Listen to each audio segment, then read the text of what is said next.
Hey guys, and welcome to my little playthrough, my speedrun of Super Metroid that I recorded last night. This isn't going to be in my traditional Let's Play format. It's just going to be a simple play through the game.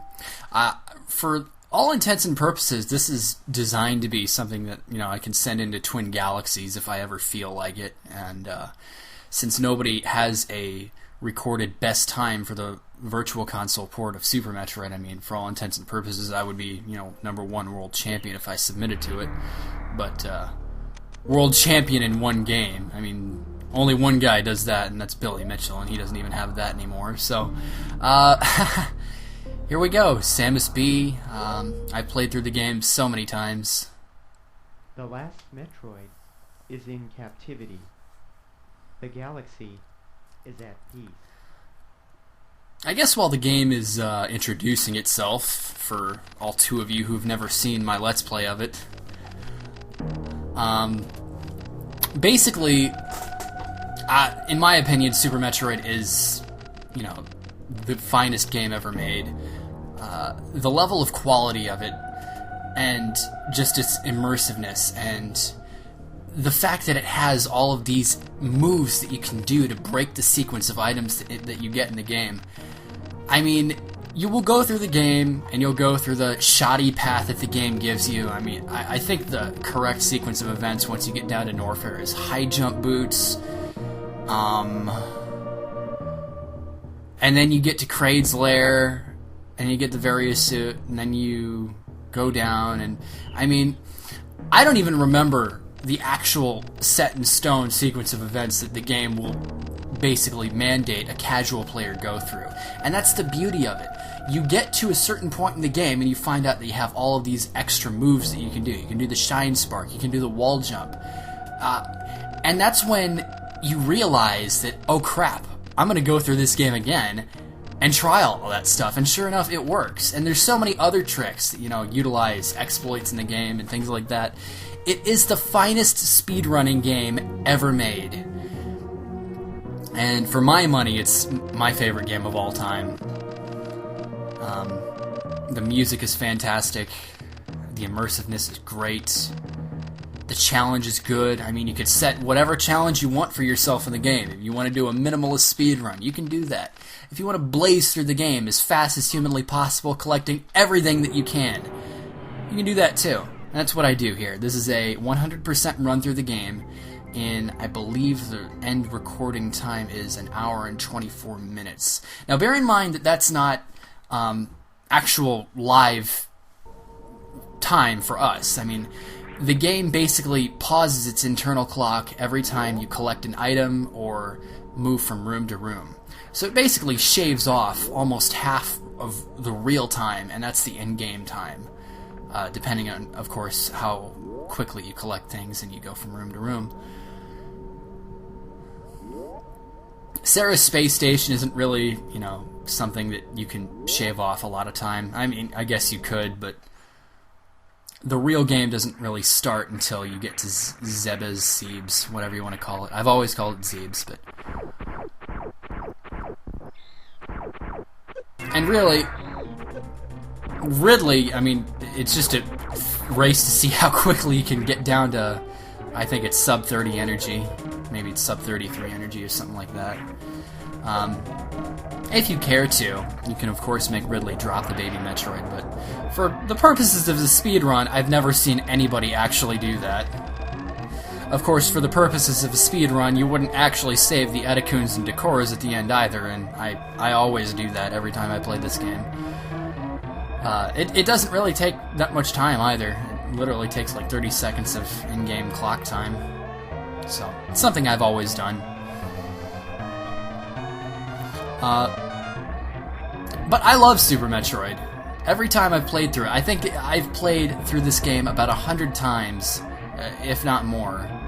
And every time I play through it, I'm always looking for little intricacies of the game that I can use to hone my skills and get better, and I really, really enjoy it.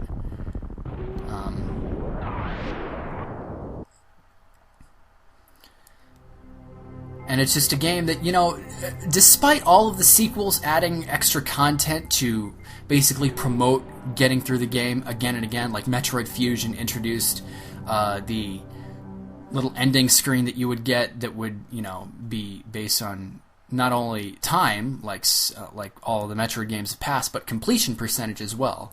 And of course, Zero Mission took it a completely step further and added like sub 15% ending screens and all that stuff. And they all give you incentives to try and challenge, you know, the way you play the game. And despite all of that, I think Super Metroid handled it better than any of them, because you don't need all of that stuff. You don't need extra incentive to want to play through this game again and again and again. Like, I've never gone back to Fusion and Zero Mission. I've always played Super Metroid because, you know, it's... Zero Mission's basically a combination of gameplay styles between Fusion and Super Metroid. But as much as I love those two games, and I do love them, I think they're some of the best games available on the Game Boy Advance. I've just always considered Super Metroid to be the superior game, and easily the finest Metroid game ever made, my favorite game ever made. But enough harping on the game. Really, we're still pretty much at the point where everybody would be at, with the exception of, you know, some wall jumps that I make to save like a second or two of time. But really, this part of the game is just up to choice. I mean, after you get your first missile, it's up to you to decide, oh, do I want the second missile tank for some extra firepower at the cost of a couple extra seconds? I always never take it, because I'm going to be coming back to this area at the end of the game with a gravity suit and all that stuff just to get everything, but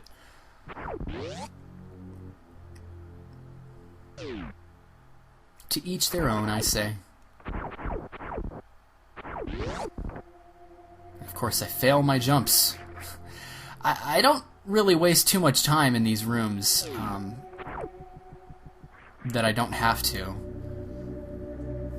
I mean, obviously, there's some imprecise jumps, but for all intents and purposes, the world record, uninterrupted, meaning one run through, no saves, no restarting to have a better take through one section of the game.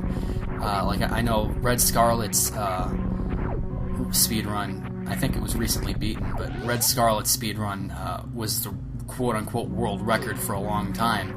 But that had multiple takes through certain sections of the game. Like, I can only imagine how much practice went into it, how many practice takes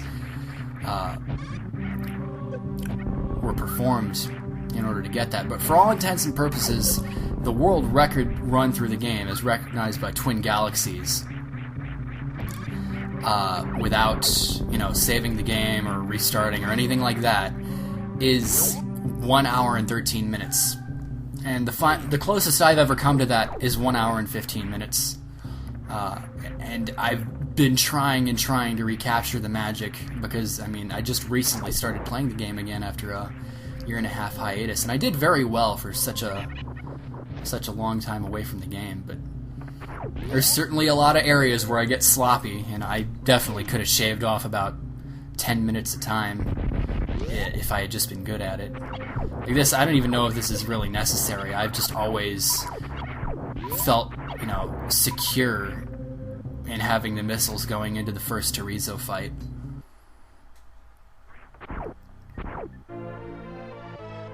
Get the bombs.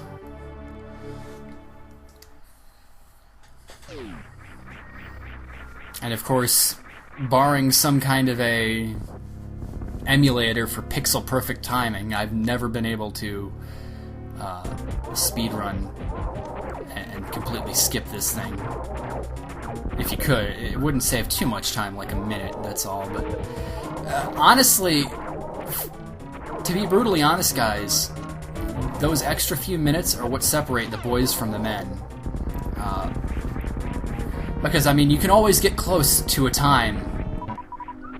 Like, you know, you don't have to be that great of a player at Metroid to... I mean, if you can do the mock ball and you can wall jump, I'm pretty sure if you know, if you have charted a path through the game to get every expansion possible.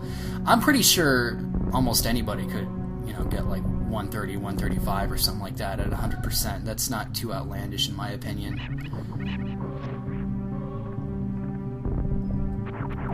Of course, that requires a ton of practice.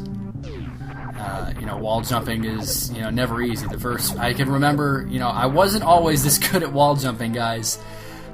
In fact, my very first time ever playing this game was in 2002 on an emulator. And I was not good at the game. Of course, I was on a keyboard, but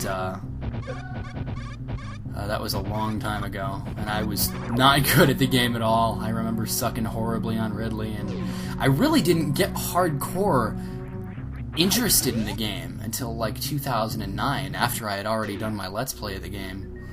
And then I started really practicing on it and getting pretty good at it, I'd say. But, the mock ball and wall jumping, all that stuff didn't come naturally to my muscle memory until just a couple of years ago, so it takes a lot of hard work getting through the game, and I don't even know what I'm doing here. Grinding for energy? What the heck's the point of that? I could have spent a couple of minutes to spare. And I purposely go to the lower path here because I want the extra missiles, so I don't have to grind for extra missiles from enemies.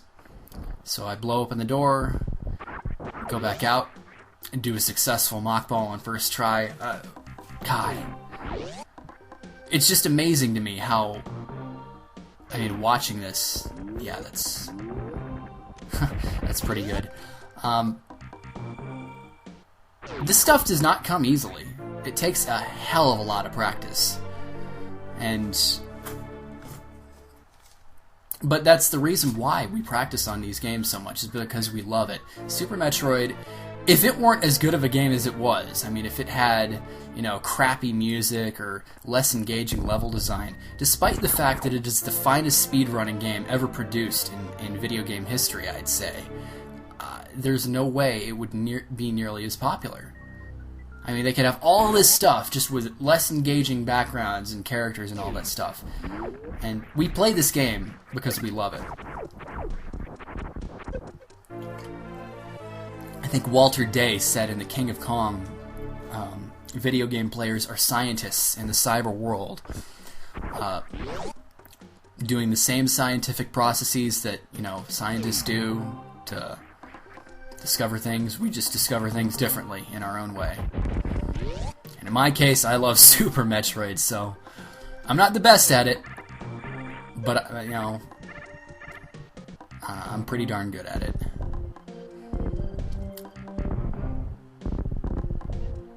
I love Brinstar's music.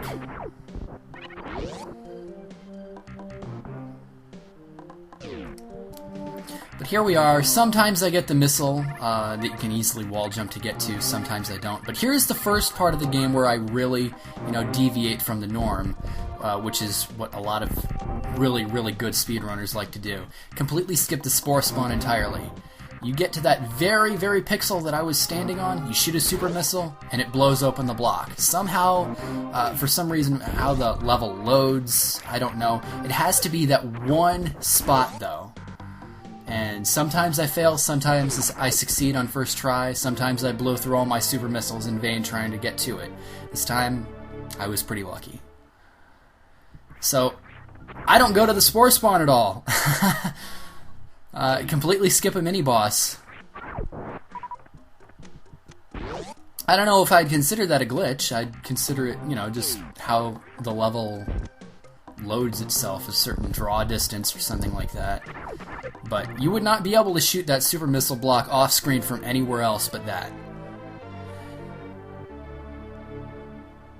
Get some missiles. And I'm doing very well for myself right now. I start to fall behind a little later in some rooms, especially Norfair's room. I'm sure everybody knows the room I'm talking about, but the gooey room.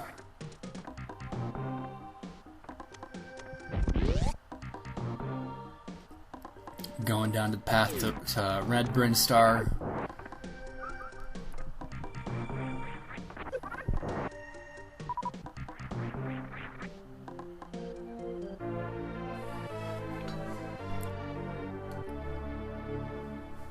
I was planning on my sort of replay through the game to be a lot more grand and epic, but you know what?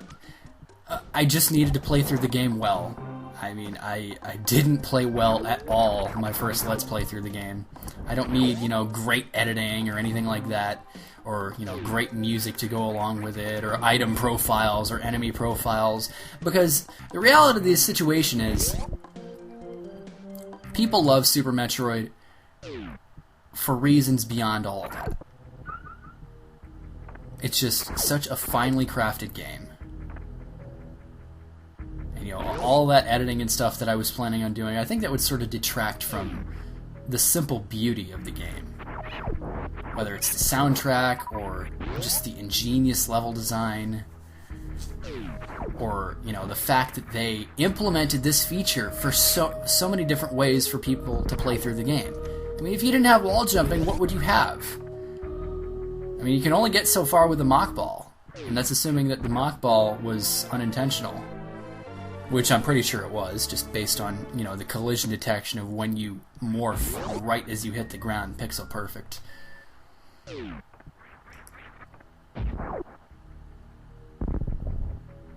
if I'd have known what I was doing, I could have saved like a couple extra seconds by bombing multiple times, just to make sure that I hit the right one.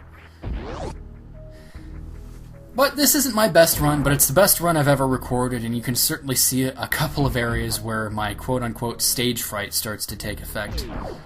The wall jump to Kraid's lair I do after a couple of tries. I don't think I do too terribly bad at it. I try and get a feel for the jump, and then I fail there, and takes me more seconds than I would have liked, but I've certainly had worse runs while jumping into Kraid's lair.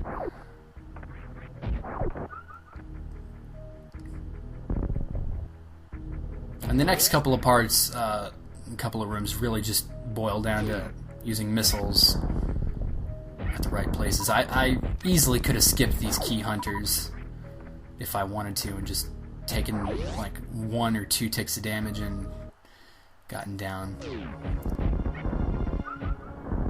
But the next room here with the fake Kraid and all that stuff really just comes down to shooting 2 missiles, because that's how many it takes. Take the fake Kraid out, boom.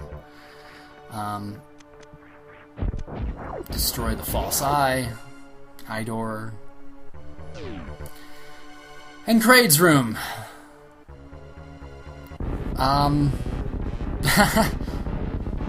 I have never in my life managed to get Kraid,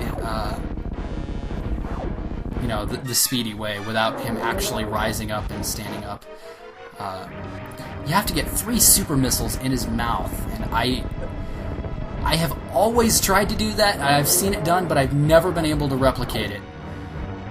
And, of course, I don't take too much time on Kraid. But, you know, I certainly could have saved about a minute at a time if I had done it properly. The proper speedrun way.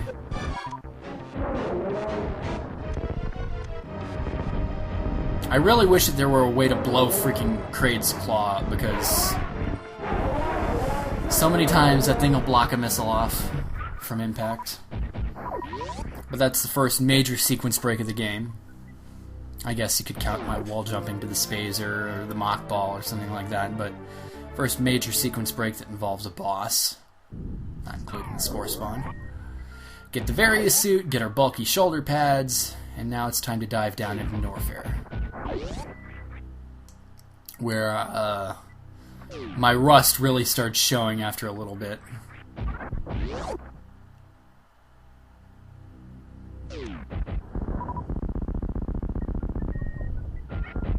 Each of these guys takes 1 missile, and there's 3 of them, so pattern recognition and memorization are key if you want to do this. So I would recommend, if you want to replicate this or play along or do something like that, I would recommend that you guys have some serious knowledge of the game prior, like know where every upgrade is, because following a guide along is absolutely brutal, especially, you know, if you can't mock ball or anything like that. It becomes quite a bit harder.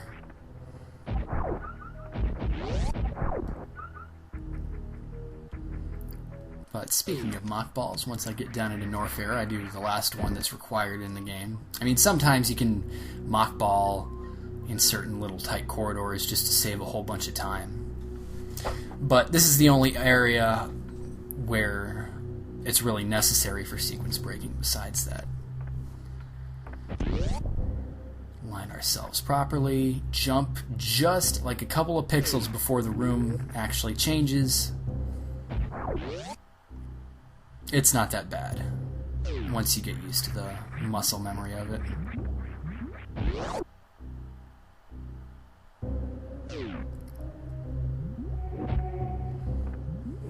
And here I start wasting time by trying to destroy these. I always just called them fire zoomers. For all my love of this game, I don't remember quite a few of the enemies' names. Just because I remember, what I consider to be the important stuff. Item location, boss strategy, things like that. And we got the ice beam, which you really don't need for a good portion of the game. In fact, at certain points it actually weakens your beam. I mean, against bosses where it can't freeze them, it makes it stronger because it makes your shot power stronger by adding to the power of the stacked beam effects, but it makes it weaker on standard enemies because it makes one shot freeze and the next shot kill, where if you have just the wave or the plasma beam by itself, one shot usually suffices. So if you're not going to use the ice beam for platforming purposes, you should probably have it off for non-boss fights, and even some boss fights if you want to get technical on Phantoon. Energy tank later.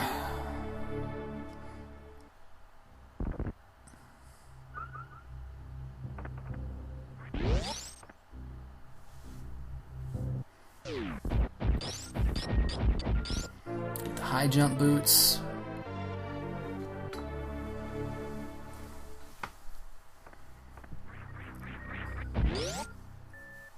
Another item that you sometimes have to toggle on and off to make certain key jumps.